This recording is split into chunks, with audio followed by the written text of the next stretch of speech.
이 시간에는 하나님께서 우리에게 주시는 말씀을 함께 읽도록 하겠습니다. 주님께서 우리에게 주시는 말씀은 야고보서 5장 12절부터 18절까지의 말씀입니다. 우리 같은 목소리로 한번 읽어보도록 하지요. 함께 읽습니다. 시작. 나의 형제자매 여러분, 무엇보다도 맹세하지 마십시오. 하늘이나 땅이나 그 밖에 무엇을 두고도 맹세하지 마십시오. 다만 예 해야 할 경우에는 오직 예라고만 하고 아니요 해야 할 경우에는 오직 아니요라고만 하십시오. 그렇게 해야 여러분은 심판을 받지 않을 것입니다. 여러분 가운데 고난을 받는 사람이 있습니까? 그런 사람은 기도하십시오. 즐거운 사람이 있습니까? 그런 사람은 찬송하십시오. 여러분 가운데 병든 사람이 있습니까? 그런 사람은 교회의 장로들을 부르십시오. 그리고 그 장로들은 주님의 이름으로 그에게 기름을 바르고 그를 위하여 기도하여 주십시오. 믿음으로 간절히 드리는 기도는 병든 사람을 낫게 할 것이니 주님께서 그를 일으켜 주실 것입니다. 또 그가 죄를 지은 것이 있으면 용서를 받을 것입니다. 그러므로 여러분은 서로 죄를 고백하고 서로를 위하여 기도하십시오. 그러면 여러분은 낫게 될 것입니다. 의인이 간절히 비는 기도는 큰 효력을 냅니다. 엘리야는 우리와 같은 본성을 가진 사람이었지만 비가 오지 않도록 해달라고 간절히 기도하니 3년 6개월 동안이나 땅에 비가 내리지 않았으며 다시 기도하니 하늘이 비를 내리고 땅은 그 열매를 맺었습니다. 아멘. 오늘의 말씀을 읽으면서 좀 이상한 것을 느끼신 분이 계시지는 않습니까? 조금 이상한데? 라고 생각한 분이 계시다면 좋은 겁니다. 왜 그런가요? 맞습니다. 오늘의 본문이 지난주의 본문과 똑같습니다. 우리는 이 같은 본문을 놓고 다음 주까지 우리 주님이 어떻게 말씀하시는지를 함께 들어볼 것입니다. 이 부분이 어떤 식으로 구성되어 있는지 기억하시나요? 기억이 나신다면 복습한다는 의미로, 기억이 나지 않으신다면 다시 듣는다고 생각하시면서 따라와 주시면 되겠습니다. 도표를 다시 한 번만 보죠. 마치 각 단락이 아무런 관계가 없는 것처럼 보이는 이 부분의 말씀은 사실은 매우 정교하게 엇물려 있습니다. 이른 비와 늦은 비가 내리는 듯한 예수님의 임재하심으로 인해 우리가 인내의 열매를 맺을 수 있게 된다는 7절과 8절은 기도로 인해서 비와 열매를 얻게 된 17절과 18절의 말씀과 잘 연결됩니다. 서로 원망함으로 주님의 이름으로 고난을 받는 것이 아니라 고난을 받을 때에는 주님의 이름으로 서로 고백하며 기도하는 삶을 살라는 말씀이 맹세하지 말라는 12절의 말씀을 감싸고 있음을 보게 됩니다. 이러한 구조를 카이아즘 구조라고 하는데 이러한 구조에서 가장 중요한 부분은 늘 가운데에 있는 말씀입니다. 야고보서의 이 말씀에서는 좀 많이 갑작스러워 보이는 이 맹세하지 말라라는 본문 말입니다. 이 말씀에 대해서는 다음 주에 함께 나누도록 하겠습니다. 지난주에는 이 부분 중에서 13절의 앞부분만을 함께 나누었습니다. 여러분 가운데 고난을 받는 사람이 있습니까? 그런 사람은 기도하십시오. 라는 어쩌면 뻔해 보이는, 그렇지만 그 안에 야고보의 삶 전부가 녹아있는 처방 말입니다. 삶의 고난 속에서 기도함으로 험난한 고난의 파도를 이겨내고 기도로만 승리할 수 있다는 비밀, 우리가 이것을 함께 나누었었지요. 그 뒷부분에서 야고보는 어떤 이야기를 전해주고 있을까요? 고난을 받는 사람은 기도하라 라고 권면한 야고보는 그 뒤에 하나의 문장을 덧붙이고 있습니다. 우리가 그것을 같이 한번 읽어보도록 하지요. 13절의 뒷부분입니다. 함께 읽습니다. 시작. 즐거운 사람이 있습니까? 그런 사람은 찬송하십시오. 아멘. 어떻습니까? 고난당하는 자들은 기도하라 라고 이야기하는 것만큼이나 간단하고 단순한 처방입니다. 그런데 사실은 그렇게 단순하지만은 않습니다. 우리가 이렇게 뻔한 이야기를 하는 이유를 정확하게 알아야 합니다. 언뜻 생각하면 즐거운 날에 하나님을 찬양하는 것이 당연하게 보이는 것 같아도 사실은 그렇지 않을 경우가 더 많지 않습니까? 여러분이 하나님을 가장 많이 생각할 때가 언제입니까? 일이 잘 풀릴 때? 만사가 형통할 때? 아니면 고난의 때입니까? 생각해보면 우리가 하나님께 더 가까이 나아갈 때는 우리 삶에 어려움이 닥쳐 있을 때입니다. 하나님의 사람들은 고난의 때가 바로 믿음의 전성기가 되는 때가 많았습니다. 기독교의 전성기도 교회의 전성기도 고난의 때, 환난의 때였습니다. 기독교의 2000년의 역사 속에서 가장 찬란했을 때는 고난과 시련과 박해가 그 안에 있었던 순간이었습니다. 예수님을 믿기 편안한 때가 되면서 기독교는 점차로 무너지기 시작했지요. 개인도 마찬가지입니다. 고난이 오면 하나님을 더 의지하고 우리 믿음의 불순물을 제거하고 우리의 믿음이 자라게 되는 것을 볼 수 있습니다. 실제로 실패보다 번영의 순간이 영적으로는 더 다루기가 힘듭니다. 그리스도인에게는 어려울 때보다 형통할 때가 다루기가 더 힘듭니다. 환난과 시련 속에서 그것을 이겨낸 사람들은 많습니다. 그러나 편안하고 좋은 때를 이겨낸 사람들은 그렇게 많지를 않습니다. 그러므로 우리에게 진짜 적은 고난이 아니라 편안할 때다라고 이야기해도 별 무리가 없는 것 같습니다. 몇 년 전에 비슷한 시기에 한 목자님과 또 다른 목녀님에게 들었던 이야기입니다. 예전에는 삶이 팍팍해서 어떻게 살아가야 할지 모르고 신앙적으로도 핍박이 있던 시기여서 누가 말하지도 않았는데 어떻게든 기도하지 않으면 버틸 수 없다는 생각에 새벽 예배의 자리가 절실했는데 이제 그런 절박함이 마음에서 점차 사라져서 그런지 새벽을 깨우는 것에 대한 부담이 자꾸 줄어듭니다. 저는 이 이야기를 듣고서 평안이 생겨서 여유 가운데 좀 쉬는 것도 주님의 복입니다. 그만큼 받은 은혜가 크다는 말씀이어서 참 좋습니다. 라고 대답해 드렸지요. 그렇지만 이런 편안함이 우리의 영적인 상태를 계속 나태하게 만드는 곳까지 나아갈 때가 많습니다.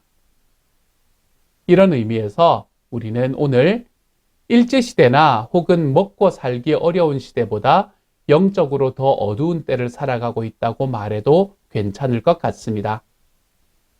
사실 물질적으로 힘들거나 세상에서 어려움을 경험할 때는 오히려 하나님께 매달리고 울고불고 기도하다가 은혜 받고 겸손해지면서 믿음이 자랍니다. 그런데 인간은 배가 부르면 하나님께 나아가기보다는 딴짓을 하게 되지요. 인간은 좀 편안해지면 하나님을 금방 잊어버리는 약점들을 가지고 있습니다. 하나님도 이것을 너무나 잘 알고 계셨던 것 같습니다.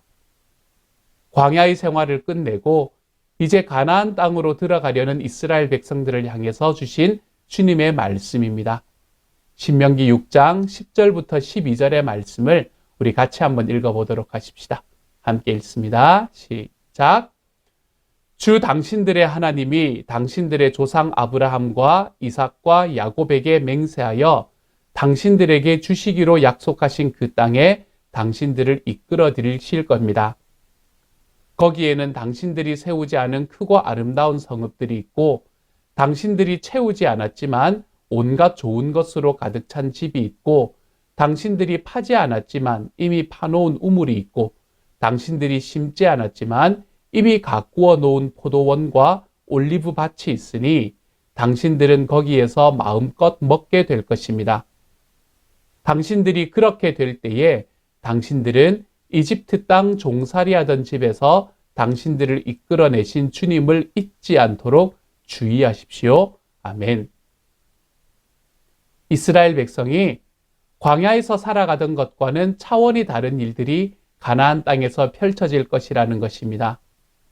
그 길은 풍요의 길일 것이고 안전과 평안의 길이 될 것이다 라고 말씀하십니다.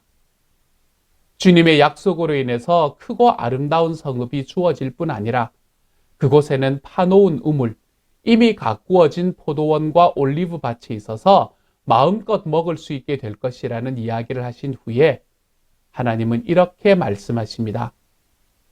당신들이 그렇게 될 때에 당신들은 이집트 땅 종살이 하던 집에서 당신들을 이끌어내신 주님을 잊지 않도록 주의하십시오. 무슨 말입니까? 풍요의 땅 가나안에서 지난 날을 잊지 말고 살아가라는 것입니다.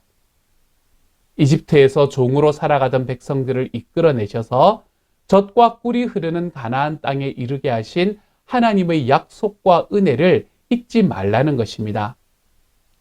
신명기는 이처럼 출애굽의 2세대에게 주님을 기억하라 라는 권면을 주는 말씀으로 가득 차 있습니다.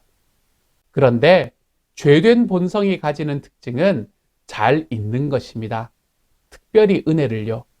이것이 죄인의 특성입니다. 이 죄인의 특성을 우리는 모두 가지고 있습니다. 우리는 어려울 때 주님을 찾습니다. 그렇지만 그 문제가 해결되고 나면 더 이상 하나님을 찾지 않습니다. 은혜를 잊어버립니다.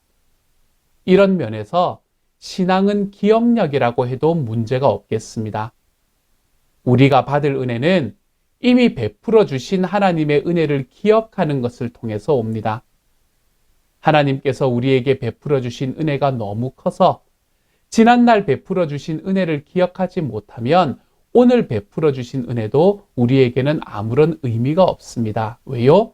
우리는 또 잊어버릴 것이기 때문입니다.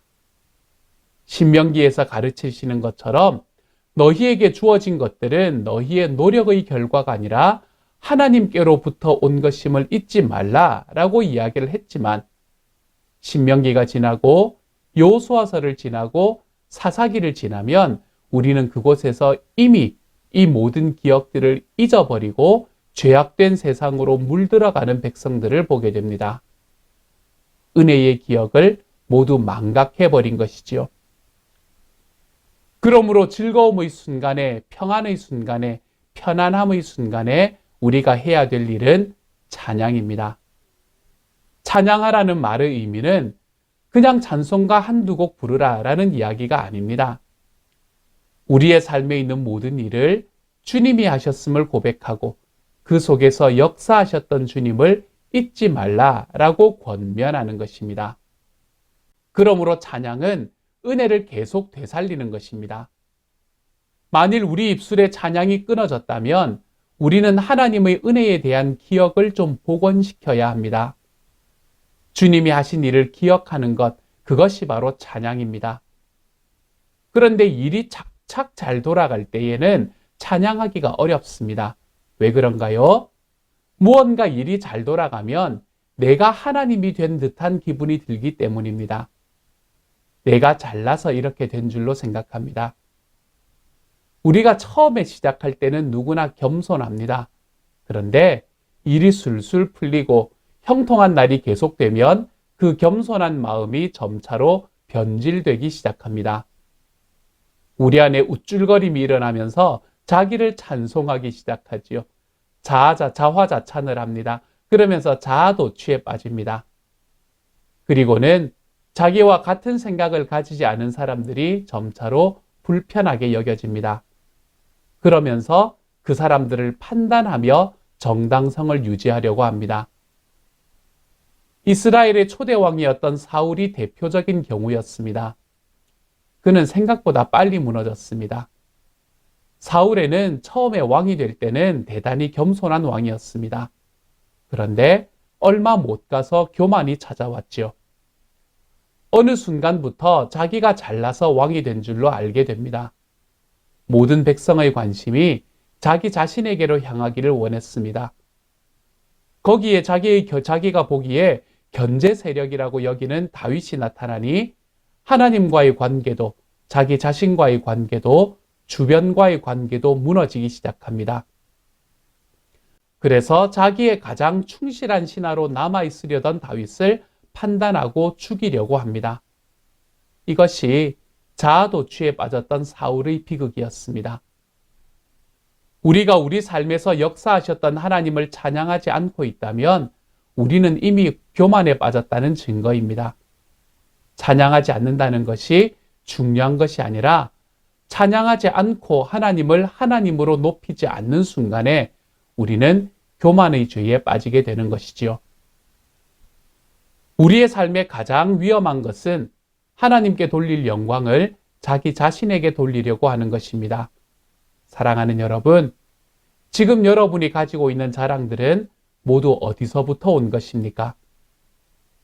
우리는 잘 되면 자기를 위한 축배를 듭니다. 진짜 신앙은 인생이 잘 나갈 때 어떻게 하는지를 보면 압니다. 세상으로 잘 풀리고 아쉬울 것이 없어 보이는데도 하나님께 엎드릴 줄 안다면 그것은 좋은 믿음입니다. 형통과 번영의 순간에도 여전히 기도의 자리에 나아가 하나님을 의지할 줄 안다면 그것이 건강한 그리스도인입니다. 그런데 이것은 절대로 쉬운 일은 아닙니다. 하나님이 주신 축복 때문에 하나님을 잊어버리는 일이 없으시기를 소망합니다. 우리는 지속적으로 끊임없이 주님을 찬양해야 합니다.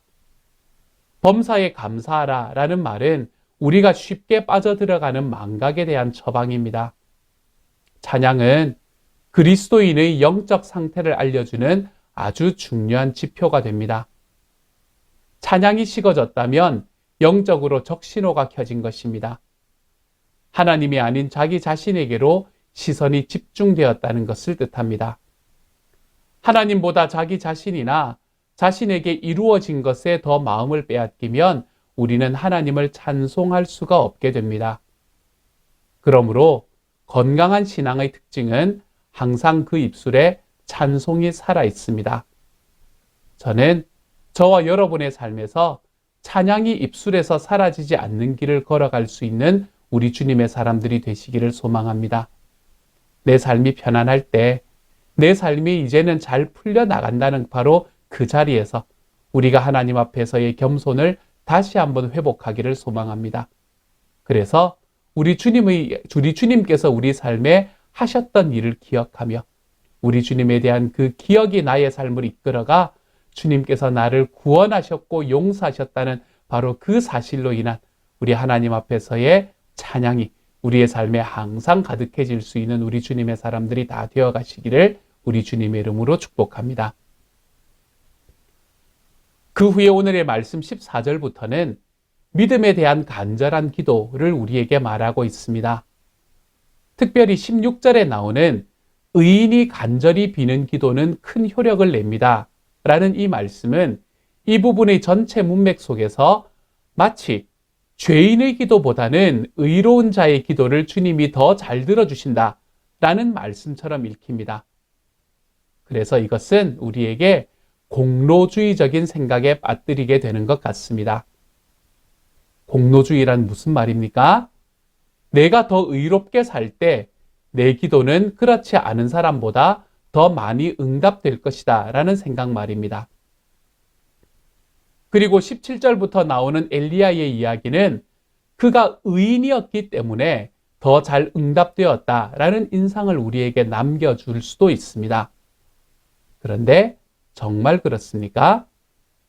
소위 착하게 사는 사람의 기도가 그렇지 않은 사람의 기도보다 더 잘 응답되는 것입니까? 여기에서 의인이란 어떤 사람을 말하는 것입니까? 과연 효력을 내는 기도는 어떤 기도를 말하는 것입니까? 먼저 여기에서 한 가지 눈여겨보아야 될 것이 있습니다. 15절의 말씀입니다. 우리 같이 한번 읽어보도록 합니다. 시작. 믿음으로 간절히 드리는 기도는 병든 사람을 낫게 할 것이니 주님께서 그를 일으켜 주실 것입니다. 또 그가 죄를 지은 것이 있으면 용서를 받을 것입니다. 아멘. 여기에서는 의인의 기도가 아니라 믿음의 기도가 병든 사람을 낫게 할 것이다 라고 말합니다. 여기서 말하는 믿음의 기도란 믿음이 있다면 누구나 그 믿음으로 드릴 수 있는 기도를 말합니다. 또한 이 말씀은 병든 사람을 낫게 한 것이 믿음으로 간절히 드리는 기도이기는 하지만 결국 그를 일으켜 세워주시는 분은 주님이심을 강조하고 있습니다. 즉, 믿음의 기도 자체가 병을 낫게 하는 것이 아니라 주님께서 병을 고치시는 능력이 있음을 강조하고 있는 것입니다. 같은 내용이 16절에도 나타납니다. 야고보는 그의 책 전체를 통해서 의는 하나님의 것이다 라고 강조해 왔습니다. 먼저 1장 20절에서 그는 하나님의 의를 먼저 언급합니다. 비록 사람이 하나님의 의를 이룬다는 내용이기는 하지만 의는 하나님께 속해 있다는 것입니다. 또 하나님이 아브라함을 의롭게 여기셨고 아브라함은 믿음의 행위를 통해서 하나님의 의로움의 도장을 받게 됩니다. 그래서 우리의 의는 하나님께로부터 위로부터 내려오는 지혜를 온유함으로 행하여 얻게 되는 열매다라고 우리에게 설명을 해주었습니다. 그러므로 야고보에게 있어서 의는 우선 하나님의 것이고 하나님께서 주시는 선물이며 위로부터 주신 하늘의 지혜가 아니라면 이 땅에서 열매로 맺을 수가 없는 것입니다. 그럼에도 사람이 그 선물로서 의를 받아 자기 안에 맺어야 하는 것이지요. 그래서 여기서 의인의 기도란 굳이 말하자면 하나님과의 바른 관계에 들어가서 그 은혜를 입고 그 관계 안에 충실히 머무는 사람의 간구라고 할 수 있겠습니다. 그러므로 믿음으로 간절히 드리는 기도, 의인이 간절히 비는 기도는 사실은 같은 의미가 되는 것입니다. 예수님이 우리의 주님이심을 믿고 그분이 주시는 의로움을 갖춘 사람들, 즉 성도들이 드리는 모든 기도는 병든 사람을 낫게 하고 큰 효력을 내는 기도가 되는 것입니다. 이런 면에서 17절과 18절에서 나오는 엘리야의 예가 저는 참 좋습니다.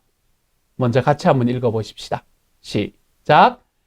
엘리야는 우리와 같은 본성을 가진 사람이었지만 비가 오지 않도록 해달라고 간절히 기도하니 3년 6개월 동안이나 땅에 비가 내리지 않았으며 다시 기도하니 하늘이 비를 내리고 땅은 그 열매를 맺었습니다. 아멘. 엘리야라. 이름만 들어도 우러러 보이는 기도의 사람 아닙니까? 그는 당시에 우상 숭배가 만연하던 이스라엘에서 바알과 아세라를 섬기던 제사장 850명과 대적해서 기도로 승리했던 사람입니다. 그것만이 아닙니다. 오늘의 본문에서도 나오는 것처럼 엘리야가 비 오지 않기를 기도했더니 3년 6개월 동안이나 비가 오지 않았습니다. 그리고 비가 오기를 다시 오기를 기도했을 때에 비가 내렸던 사람이지요. 비가 오지 않기를 기도했다는 말은 하늘을 닫아버렸다는 이야기입니다. 3년 6개월 동안이나 엘리야는 그의 기도로 하늘을 닫은 사람이었습니다. 그것으로 인해 이스라엘의 위기가 왔습니다. 그들의 죄로 인해서 하나님의 재앙이 임한 것이지요. 그런데 엘리야가 비가 다시 오도록 기도했을 때에 비가 내렸습니다. 무슨 말입니까? 하나님께서 엘리야의 기도를 통해서 하늘 문을 닫기도 하시고 하늘 문을 열기도 하셨다는 말입니다. 엘리야가 얼마나 위대한 사람인지 대충 감이 오시나요, 여러분? 엘리야가 왜 비가 오지 않기를 기도했을까요? 당시에 이스라엘 백성들이 비가 오게 하는 신은 하나님이 아니라 바알이라고 믿고 있었기 때문입니다. 바알은 우레의 신이었기 때문에 어쩌면 당연했겠지요. 그래서 엘리야는 비가 오게 하는 신이, 그래서 풍요하게 만드는 신이 바알이 아니라 하나님이다 라는 것을 증거하기 위해 비가 오지 않도록 이스라엘의 하나님의 이름으로 기도했던 것입니다. 3년 6개월 동안 그런 일이 일어났다는 것은 엄청난 일입니다. 엘리야는 하나님을 믿고 하나님의 능력을 믿고 이런 기도를 드릴 줄 아는 사람이었지요. 이처럼 엘리야는 자기의 생명을 두고 기도할 줄 아는 사람이었습니다. 이 기도에는 엘리야가 죽고 사는 문제가 달려 있었습니다. 이스라엘의 공동체에 죽고 사는 문제뿐만이 아니라 엘리야 개인의 신변의 문제까지도 달려있는 기도, 거기에 엘리야는 담대히 나아갈 수 있는 사람이었습니다. 우리가 보기에는 얼마나 위대한 사람으로 보입니까? 이러한 엘리야를 우리가 생각하면 야, 이런 사람과 나하고는 거리가 멀지 라고 생각을 하기가 십상입니다. 그래서 기도는 또 한 번 멀리 있는 것, 그 멀리에 있는 어디에 존재하는지는 모르지만 의인이 하는 것, 그런 사람이 해야 응답받는 것, 이런 것으로 치부되기가 십상이지요. 그런데 오늘의 말씀은 이러한 위대한 기도의 사람으로 보이는 엘리야에게 한 가지의 수식어를 붙입니다. 우리와 같은 본성을 가진 사람이라는 말입니다. 이 수식어는 엘리야는 우리와는 다른 어떤 특별한 의인이었기 때문에 그의 기도가 효력이 있었다라는 인상을 지워버립니다. 오히려 여기서는 우리와 같이 고난을 당하면서 라는 의미에 더 가깝습니다. 사실 그러고 보면 엘리야는 처음부터 기도의 사람이었다기보다는 위기를 통해서 기도를 배웠던 사람이라고 말하는 것이 더 맞겠습니다. 엘리야의 생애를 보면 엘리야는 계속해서 위기를 넘나듭니다. 그가 살았던 시대가 사실은 위기의 시대였습니다. 이스라엘은 하나님을 떠났고 바알을 숭배하고 있었습니다. 아합과 이세벨의 악한 정치는 계속되었고 그 백성 전체의 우상들은 우글거렸고 사람들은 하나님을 배신하는 것이 너무나 일상적인 시대였습니다. 오죽하면 하나님께서 비를 내리지 않도록 명령하셨겠습니까? 이런 시대를 살아가면서 엘리야는 한가한 가운데서 기도를 배운 것이 아닙니다. 모든 것이 다 갖추어진 교실에서 기도 학교에서 배운 것이 아닙니다. 그는 위태위태한 시대의 삶 속에서 기도를 배웠습니다. 엘리야가 처음 부르심을 받았을 때를 기억해 보십시다. 그가 처음에 부르심을 받았을 때는 이스라엘의 지방에 가뭄이 심했던 때였습니다. 그 상황에서 엘리야는 그릿이라는 시냇가에 머물러 있었는데 그만 자기가 의지하고 있던 시내가 말라버렸습니다. 그리고는 하나님의 지시하심을 받아서 가루 한 움큼과 기름 조금으로 마지막 음식을 먹고 죽으려고 생각했던 가난한 집으로 가게 됩니다. 그런데 그 집에서 엘리야를 보살피는 동안 그의 기도를 통해서 마지막 한 줌의 음식이 떨어지지 않고 가뭄의 시대를 근근히 견뎌나갈 수 있게 되었지요. 갈멜산 정상에서 850명의 거짓 선지자들과 대적했던 것도 엘리야에게는 목숨이 걸린 위기였습니다. 850명이 있는 데서 그들과 홀로 대결합니다. 그리고 자기와 함께 어려운 시기를 겪으며 이겨나왔던 과부의 아들이 죽는 사건이 일어났습니다. 그것도 그의 삶에는 위기였습니다. 사람에게 죽음보다 더 큰 위기가 어디에 있었겠습니까? 이세벨이 엘리야를 잡으라는 명령을 내렸다는 것을 듣고 엘리야는 하나님을 믿으면서도 여전히 겁이 나서 로뎀나무 아래에 앉아서 지금 내 생명을 거두시옵소서라고 기도합니다. 이것은 자살 충동입니다. 그는 죽고 싶어서 하나님께 데려가 달라라고 기도했습니다. 이것이 엘리야의 모습입니다. 엘리야는 매우 약한 사람이었습니다. 그는 체질적으로도 약하고 마음도 약한 사람이었습니다. 엘리야만 그렇습니까? 성경에 나오는 사람들은 모두 우리와 같은 본성을 가진 사람들입니다. 모두 우리와 똑같은 연약함 속에서 살아갔던 사람들이지요. 그들도 똑같이 실수가 많고 허물이 많고 약점이 있고 한계가 있습니다. 그들도 사람이기 때문에 다 약점을 노출합니다. 노아를 보십시다. 그는 하나님의 홍수 심판 후에 살아남은 의인이었습니다. 그런데 홍수 심판 후에 포도주를 마시고 취하며 벌거벗어 버립니다. 기도원은 어떻습니까? 그는 굉장히 소심하고 우유부단한 사람이었습니다. 그래서 한 번만 확인하면 될 텐데도 또 확인하고 또 확인하는 것을 우리는 볼 수 있게 됩니다. 예레미야도 마찬가지입니다. 예레미야는 참 많이 우는 사람이었어요. 예레미야 예언자는 매우 우울질이었던 사람이었던 것 같습니다. 모세도 가만히 보면 우울한 부분이 컸던 것을 알 수 있습니다. 이들은 모두가 이 세상에서 너무나 약한 모습을 가지고 있던 사람들이었습니다. 그렇지만 이들의 약함을 통해 하나님의 능력을 경험하는 통로가 되었던 사람이 되었지요. 약할 때에 강함이 되시는 은혜를 경험했던 사람들이었습니다. 그렇다면 이렇게 연약했던 엘리야가 어떻게 하나님의 용사로 쓰임을 받았습니까? 구약의 선지자라고 하면 엘리야를 가장 먼저 생각할 만큼 신약의 기도의 사람이었던 야고보가 구약의 기도의 모델로 엘리야를 데리고 올 만큼 강력하고 능력 있는 사람이 될 수 있었던 비결이 무엇일까요? 그 비결이 바로 기도입니다. 기도를 통해 엘리야는 우리와 같이 고난을 당하면서도 그 고난 중에서 간절히 기도하여 하나님께로부터 응답받은 사람의 좋은 예가 될 수 있었습니다. 이 엘리야를 통해서 야고보는 우리에게도 엘리야가 고난 가운데서 기도하여 응답을 받고 그래서부터 위로부터 비가 왔고 땅이 열매를 맺은 것처럼 우리도 고난 가운데서 기도하여 위로부터 지혜와 긍휼을 얻어 끝내 열매를 맺을 수 있다라고 우리에게 격려하고 있는 것입니다. 그러므로 사랑하는 여러분, 기도는 특별한 사람이나 하는 것이다 라는 오해에서 벗어나시기를 소망합니다. 기도는 하나님께서 모든 그리스도인들에게 보편적으로 주신 것입니다. 그리고 보통 사람을 특별한 사람이 되게 하는 비결, 이것이 바로 기도에 있습니다. 우리의 현재 모습에 관심을 두기 시작하면 우리는 실망할 수밖에 없습니다. 그렇지만 주님이 일하시는데 우리의 현재의 상태나 심리적이나 환경적인 요소들은 그렇게 중요하지 않습니다. 인간은 사실은 다 비슷비슷합니다. 아무리 탁월하다고 해도 인간은 인간입니다. 하루만 굶으면 모두가 비실비실합니다. 아무리 대단한 권세를 가지고 있어도 누가 한마디 하면 밤잠을 이루지를 못합니다. 사실 우리는 질그릇과 같습니다. 딱 놓으면 깨어져 버립니다. 우리의 삶은 바람 앞의 촛불과 같습니다. 훅 불면 꺼지게 되어 있습니다. 그렇기에 우리는 늘 별것 아닌 것에 무너지고 별것 아닌 것에 시험 들고 별것 아닌 것에 상처받고 별것 아닌 것 때문에 끙끙 앓습니다.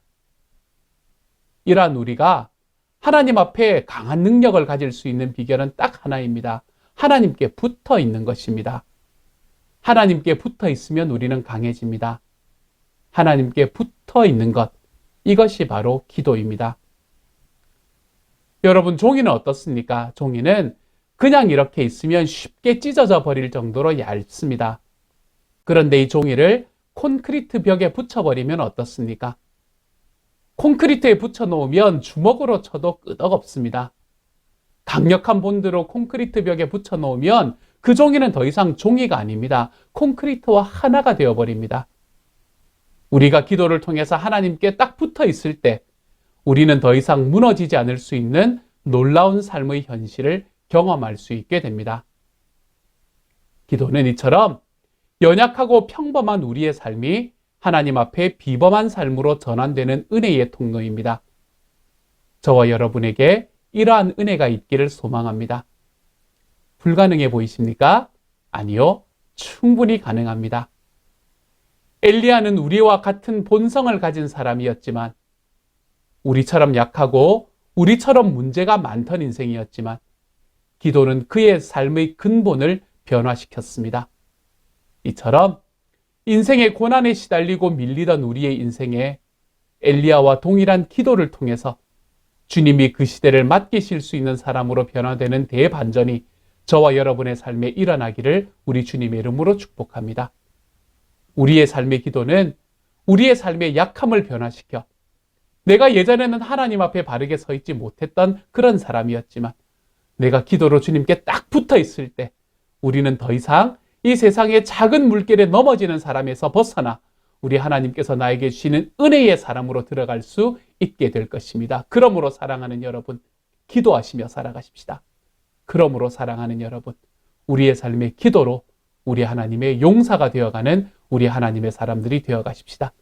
내 삶의 현재를 바라보는 것이 아니라 내 삶의 과거를 기억하고 주님을 찬양하며 내 삶의 현재 때문에 절망하는 것이 아니라 나의 삶에 나를 인도해 가실 우리 주님을 생각하고 기억하며 우리 하나님 앞에서 기도함으로 내 하나님께 붙어 있음으로 우리 하나님의 놀라운 능력의 용사들이 되어갈 수 있는 하나님의 사람, 우리의 삶의 평범함이 비범함으로 변해갈 수 있는 주님의 사랑.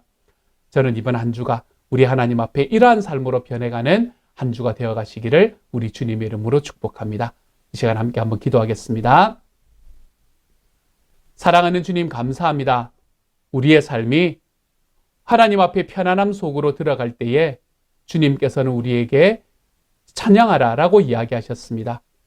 그 순간에 찬양할 수 있는 사람이 되기를 소망합니다. 내가 나의 삶의 주인이 되고 나를 높이는 것이 아니라 그때에 내 주님을 높이는 자리로 들어갈 수 있기를 소망합니다. 나는 겸손해지고요. 주님, 우리가 하나님 앞에서 엘리야는 우리와 성정이 같은 사람이었지만 우리와 본성으로는 똑같은 고난받는 사람이었지만 기도를 통해서 하나님 앞에 위대한 사람이 되었던, 하나님 앞에 기도의 응답을 받을 수 있었던 사람이 되었던 것을 바라보았습니다. 주님, 우리도 하나님, 우리의 삶에 있는 고난과 우리의 삶의 아픔 때문에 하나님이 절망하는 것이 아니라 내가 엘리야와 똑같은 고난을 가지고 있지만 그보다 덜한 고난을 오히려 가지고 있지만 이것을 통해서 우리 하나님이 나를 변화시키셔서 내 하나님 앞에 놀라운 기도의 용사가 되어갈 것이다. 나의 평범함이 나의 비범함으로 변해갈 것이다. 우리 하나님 앞에 결단하고 걸어갈 수 있는 주님의 사람이 다 될 수 있기를 소망합니다. 하나님 불쌍히 여겨 주옵소서. 모든 말씀 우리 주님 예수님 이름으로 기도드립니다. 아멘. 이 시간에는 우리 한 번 더 기도하고 하나님 앞에 축도함으로 오늘 예배를 마칩니다. 한번 같이 기도하겠습니다. 이제 평안한 마음으로 세상에 돌아가십시오. 선한 일에 용기를 가지시며 악을 악으로 갚지 마십시오. 항상 연약한 자를 도우시며 병든 자를 찾아보시며 곤란당하는 이웃을 위로하십시오. 모든 사람을 존경하시며 주님께 봉사하고 주님을 사랑하십시오. 모든 일을 믿음과 사랑으로 행하시며 어떤 일에도 소망을 포기하지 마십시오. 그리고 거룩하신 성령님께 순종하여 기쁨과 감사의 생활을 해나가십시오. 우리 하나님 아버지는 여러분을 항상 도와주실 것입니다. 지금은 우리를 죄에서 구원해 주시는 우리 주 예수 그리스도의 은혜와 하나님의 사랑과 성령님의 교통하시는 은혜가 삶의 편안함 속에서도 주님을 기억하고 찬양하며 누구에게나 열려있는 기도의 자리로 오늘 나아가 주님 안에서 비범한 삶의 자리로 나아가게 될 것을 기대하며 다짐하고 일어서는 모든 시온 영락 식구들에게 지금부터 영원토록 함께 계시기를 간절히 축원하옵나이다. 아멘.